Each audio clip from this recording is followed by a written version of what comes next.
Travel and Things in association with Ruggedware, Real People, Real Clothing, Real Solutions presents In Conversation With. I'm your host, David Batsoffen, and today my guest is Val Thomas, and we're going to be talking about this book published by Jacana called Tree Spotting. Val, good morning. Welcome to you. Good morning, David. Tell me a bit about the book. This is not the first in the series, is it? It actually is the first, but we did complete the rest of the series, which is another 4 books for the rest of, and they've all been reprinted a number of times. So it's quite a long while since they were reprinted. So it's very, very exciting for those of us who created it in the beginning. I've searched high and low for information about you in the book. You and Rena, for that matter, Rena Grant. But there's nothing about either of you in the book. No author's notes, no anything. So let's kick off our chat with telling the viewers about who you are and why you're involved in this book. Well, we'll go back to the very beginning of it all. My husband and I, Peter, and he keeps getting mentioned because really he's been my soulmate and my tree mate since the very beginning.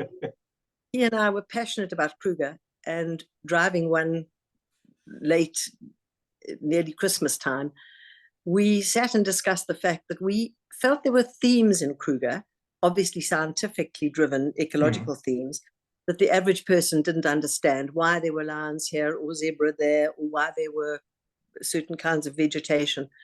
And we got a feeling there must be an answer. So I'm quite an enthusiastic, entrepreneurial kind of a person. And I booked a meeting with Kruger, and I presented to them the idea that I would create a map for them that divided Kruger into zones that we could publish for the general public that would help them to interpret what was going on. It was very cheeky. I didn't have a publishing company at the time, so we started Jacana, what was then called Jacana Publishing, I think. Yeah. I have a BSc, but not a strongly scientific background in terms of vegetation or anything. And Kruger liked the idea, agreed to it, gave us a contract to print their maps the following year, which made it a viable proposition. And I was joined by Dr. Rena Grant, who was the wife of one of the scientists in Kruger, and she needed a job, and so she became employed with me. And the 3 of us together had the most incredible year, literally traveling 90% of the roads of Kruger, investigating all the nooks and crannies, and creating the map that became the first ecozone map of Kruger. And we went completely overboard and scientific. We included all the different trees, little icons of the little trees. And I think it was way ahead of its time. People looked at it and then looked where the lions were. They didn't care if there was a leadwood or a sausage tree or whatever. They just wanted lions and they wanted leopard. But it bit into the imagination of a number of people. And what we found was that, interestingly enough, not surprisingly, people were really good at mammals. There was a huge core already watching birds. But trees, nobody knew any trees, and no one knew how to work out what the trees were. Trees are really very, very complicated. You know, when we watch mammals and birds, they're enough like us that they feed their young, they see with eyes, they eat with mouths. They do all the other things. They mate, they give birth. And so we can relate to a lot of the sort of processes of watching them behave. Now, you can't watch a tree behave. Well, we don't know. We don't know if the tree in front of us is mating as we watch it. And we don't know what's going underneath and all the roots. There's a lot going on. But the average person just drives past a tree, and a tree's a tree's a tree. They love them. Everybody says, I love trees. But very few people actually know indigenous trees. So then we tried all the normal sort of books that were out there that were written by scientists, and we came up with this very different concept. We now had the Kruger National Park ecozone map, So we knew to within a few kilometers the entire system of Kruger, and where there was granite, for example, and granite as it evolves, it creates rolling hills because the soil washes down and then a river runs down the bottom. The top erodes less quickly than the bottom. So you get these top of a hill, down into a river, and then up the next hill. Whereas the basalts are flat, they're clay, they don't have rivers, they have pans. And then you get the Lobombo Mountains on the far side, on the far east, and that's mountainous again, but much younger and very rocky and craggy and not yet broken down into nice rolling hills like the granites. So we had incredible base information of why certain trees grew in certain places. And then we came up with this concept of look for the right tree in the right place. So, for example, if you're looking for a shepherd's tree in Kruger, which is quite an unusual tree, you are not going to find one unless you get near olifants in the Lobombo Mountains, in amongst the rocks. You will find a shepherd's tree. Right. But if you go looking for it around Skukuza in the granites, you run into lots of marullas and lots of leadwoods and lots of bush willows, but you're not going to find a shepherd's tree. You must remember that what we'd identified was that we were writing tree books now for beginners. And I really want to emphasize that this book, I've got one very famous story. One of the best known botany, I have to say he was a man. I can do that. That's Of course you can. Yeah, he's a man. And this is written by a lady, not botanist. And he ran a little camp sometime in KwaZulu-Natal. I won't give you his name. And he said to the group, and that was the KwaZulu-Natal SAPPI Tree Spotting, this book is the most imperative book that you can take on a trip with you. And everyone, eyes open wide, he said, because you tear it up into small pieces and it helps you start the fire. I hope you have subsequently met with the gentleman concerned and beaten him over the head with at least one copy of the book. Yeah, we know one another. So this book is not for advanced scientists or people who know a lot about trees. It's a selection of the most common, most easily identifiable, most reliable trees. Yeah. There's a lot of information. It's very visual and it's very beginner-like. Who did the drawings, Val? Oh, what a good question, David. She's the most amazing lady now in her mid-80s, lives in Cape Town, Joan van Gogh. And she is beautiful. Great niece of the famous Van Gogh. And she and I went on to work together until 4 or 5 years ago. Right. She's terrific. She's been a very, very important part of my life, and I honor her for her incredible artwork. It's made these trees alive for so many people. This is exactly it, because I often joke, I do enjoy trees, but my tree knowledge is not great. Let me admit that straight up. I've been on one sort of tree safari, and I thought I was going to be bored out of my skull. And it was a 4-hour tree safari. And when I came away from that, I had a whole new respect for A, the guy who took me, and B, for trees in general. But I always joke, you go on a game drive and you go, oh, you've got to see lions. You go past a tree and they go, stop, I want to look at the tree. And you go, listen, the tree will be there when we come back. It's not going anywhere. So let's go and look for the lions, and then we'll come back and look at the tree. I suppose the only difference is if the tree is in flower and you know that the flowers are going to fall off overnight or something like that. But otherwise, the trees ain't going nowhere. No. And, can we talk for 4 or 5 hours? I've got quite a lot to say. You open Unfortunately, Zoom tells me when you've had enough time. You open a door and I want to rush in and say, yes. Created a lot of products where we're trying to encourage ordinary people, citizens, to understand that it's not tree watching, which is what I was saying earlier about birds. It's tree discovery. And yes, that tree stays there. Now the joy is if you go back to that tree 3 months later, now good heavens above, it's got flowers. And you go back again a few months later, and now good heavens, look, it's got fruit. And now you get different animals there eating the fruit, or different animals when there's the flowers, because it brings birds that are pollinating and, and taking the nectar. Then the leaves change color. Then the miracle, it actually loses its leaves and it's bare. And you're now looking at the skeleton of these incredible branches and twigs. The might of it. It's so. I hear what you're saying, Val, and it puts a whole different spin on game drives or safaris for that matter. Because I think back in the day, people just went out and they went, "Oh, we want to see the big five" type of thing. But slowly but surely, and I think this is coming from the lodges and the camps themselves, they going, let's not rush into this. Yes, we'll hopefully see the big five. But if we go out and we see a tree and it's full of ants climbing up and down it or whatever, let's have a look, let's stop, let's get involved in this. There's a dung beetle, let's chat about that. And the whole experience becomes immersive instead of just let's zip through this, find the big five, tick them off, and then you can all go home and go, we've seen the big five. Absolutely. No, that is, and I think out of that, my central core, now nearly 40-year-old passion is that's where conservation thrives, at that heart of the ant and the dung beetle. If people get that, they suddenly know why we have to preserve all of these big spaces, and that it's not about I'm very sorry for the humans who are short of space or short of meat or whatever it is, and I will support them in whatever endeavors I can.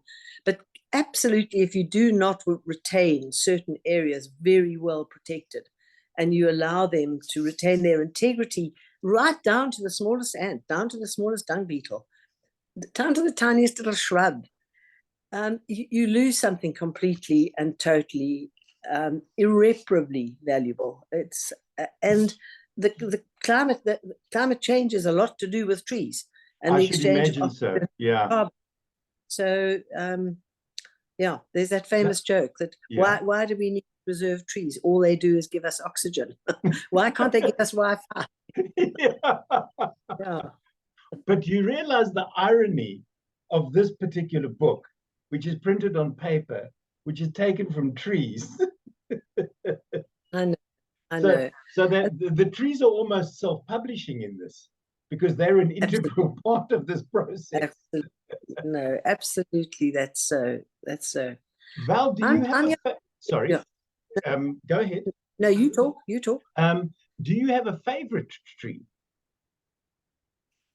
Oh dear, how many times can you tell the same story publicly? It's a hard one, but I have no other answer. I have more than that, 2 handfuls of grandchildren. I have 12, and people often say, "Do you have favorites?" And I say, "Absolutely, absolutely.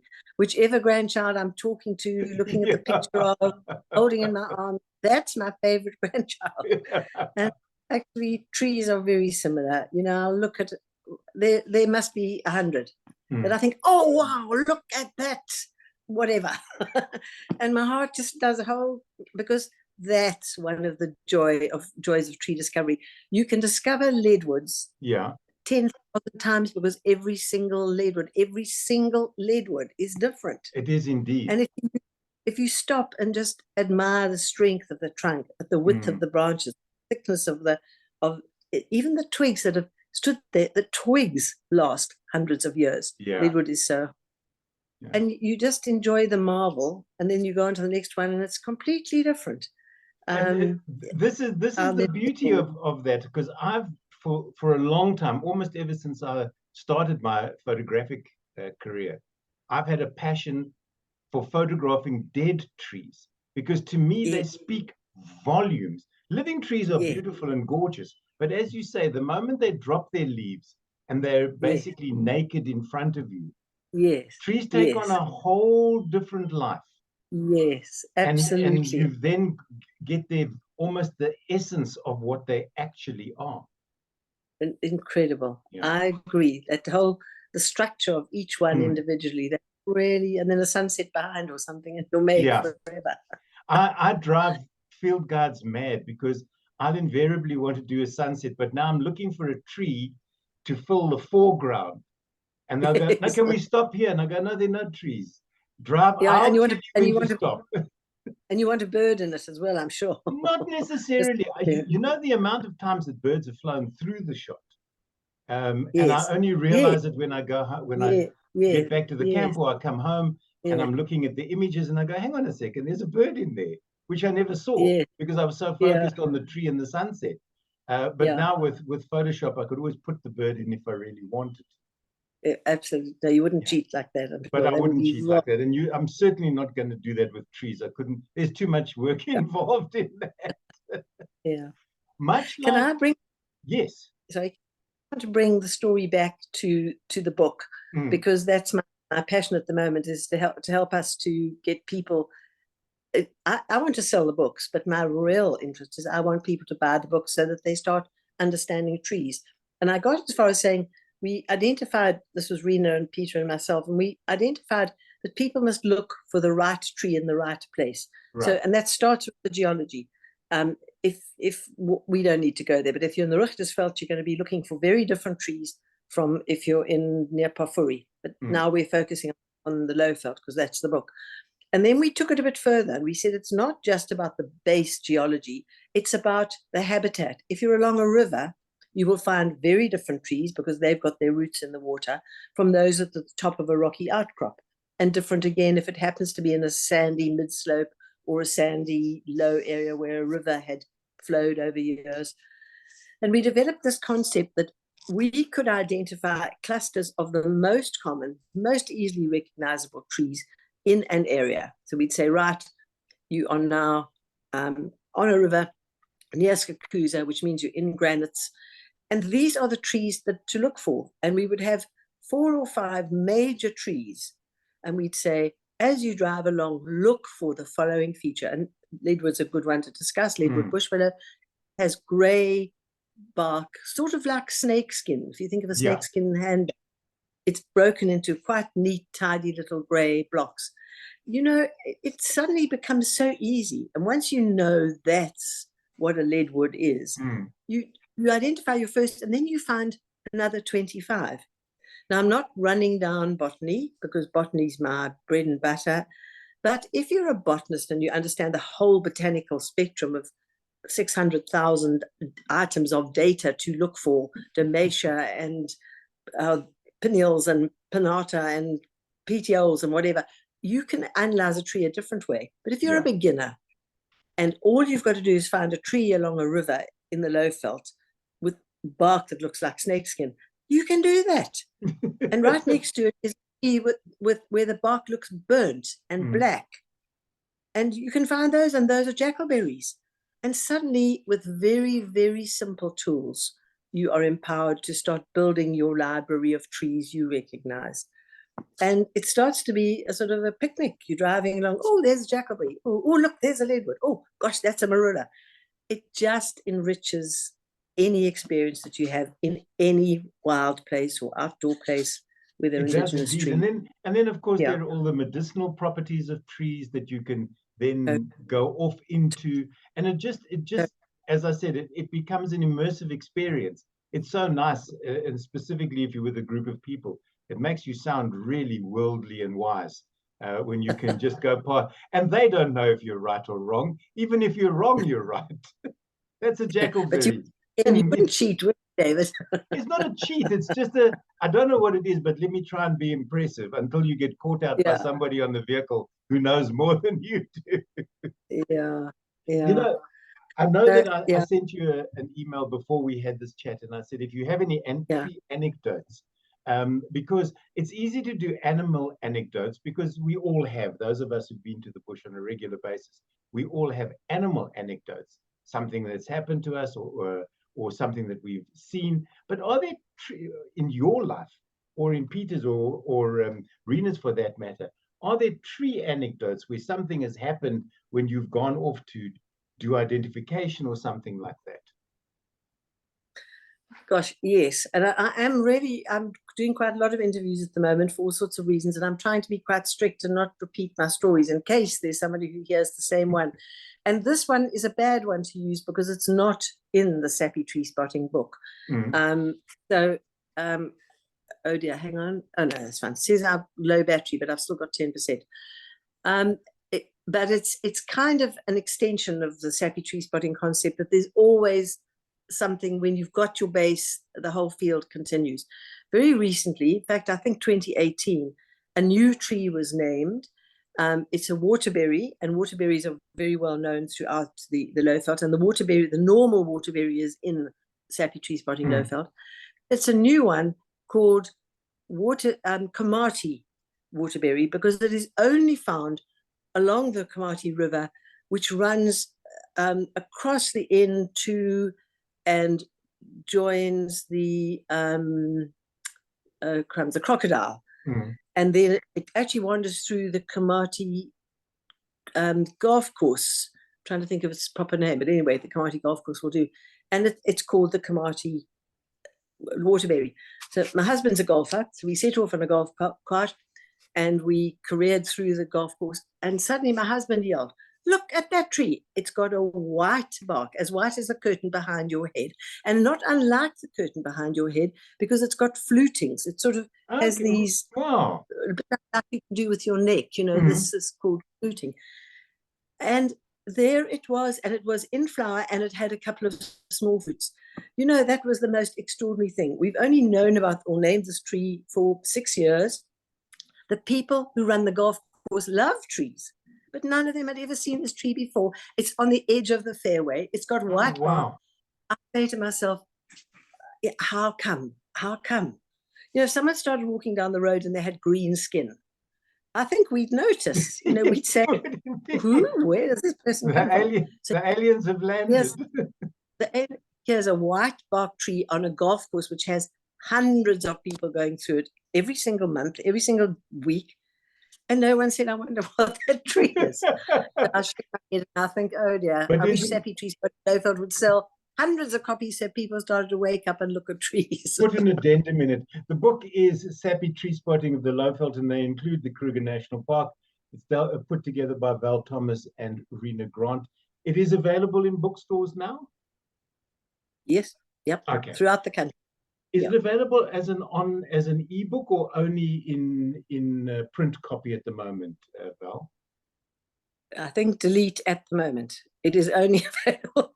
I happen to know a lot about e-publishing as well, because I've moved into e-book. It will never be an ebook. I can tell you, it's fair enough, because it's a guide. It's you need to take it with you, and also you need to feel the book. As we said, you know, the trees are part of the book, so why leave it at home? It's published by Jacana, and if you're still looking for a gift for the Christmas season, for New Year, for Easter, for yourself, this is a great one to put in your stocking. Val, thank you so much for chatting to me here on In Conversation With. I wish you all of the very best, and I know that I'm going to be talking to you a lot about lots of different projects in 2020. Fantastic. Thank you for the opportunity, David. I really appreciate it, and I enjoyed chatting to you. Thank you. It's only a pleasure. My guest today, last for the year, in fact, was Val Thomas, and we were talking about the SAPPI Tree Spotting book published by Jacana. Thank you.